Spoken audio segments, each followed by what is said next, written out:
Hi guys, welcome to YouTube channel Jayan talks. మరి కొత్త వంటతో మీ ముందుకు వచ్చేసాను. ఈరోజు నేను కద్దుక కీర్ చేస్తున్నానండి. ఏమేమి ఐటమ్స్ కావాలో చూపిస్తాను రండి.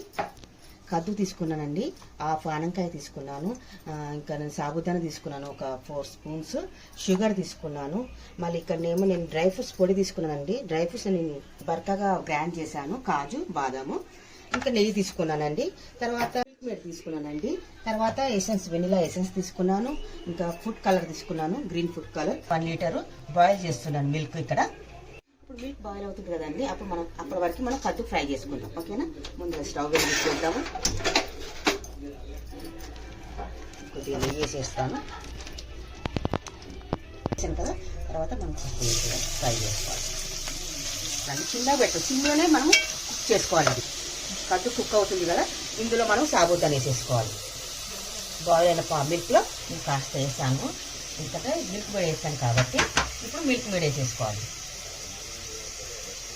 డ్రై ఫ్రూట్స్ కూడా వేసేస్తున్నాను ఇందులో. కలుపుకోవాలండి.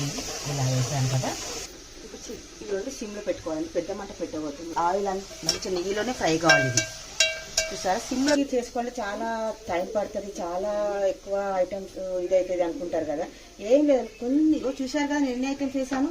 ఈజీగా తొందరగా అవుతుంది ఇది.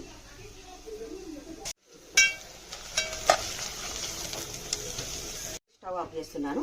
ఇది ఫ్రై అయిపోయింది చూడండి, ఎలా అయిందో ఫ్రై. ఈ మాదిరిగా చాలు, ఇలా అవుతే చాలు. మరి ఎక్కువ చేస్తే రోస్ట్ అయిపోతుంది, టేస్ట్ ఉండదు. ఇలా ఇది కూడా బాయిల్ అవుతుంది కాబట్టి ఇది చూసారా, మిల్క్ కూడా బాగుంది చూడండి. కద్దు వేస్తున్నాను. కద్దు ఫ్రై అయింది వేసాను కదండి. ఇందులో మంచి ఇట్లా మనం కలుపుకోవాలి. కొద్దిగా బాయిల్ మంచిగా బాయిల్ అయిందా కలుపుతూ ఉండాలి. చిన్న మంట పెట్టి కలపాలని, ఎందుకంటే మాడిపోతుందండి. మిల్క్ మేడ్ వేసారు కాబట్టి కొంచెం షుగర్ కొంచెం తక్కువ ఉండాలండి. స్వీట్గా ఉండదు, మరి మీడియంగా ఉండాలి. చూసారు కదండి, ఫైనల్గా ఫుడ్ కలర్ వేసేస్తున్నాను. చూసారా, ఇలా కలుపుకోవాలి.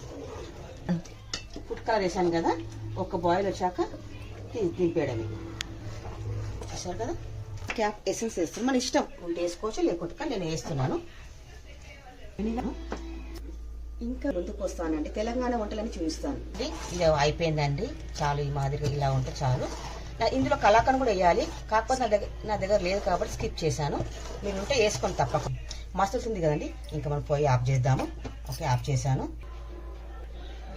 ఫైనల్గా నేను డ్రై ఫ్రూట్స్ కూడా వేసేసానండి.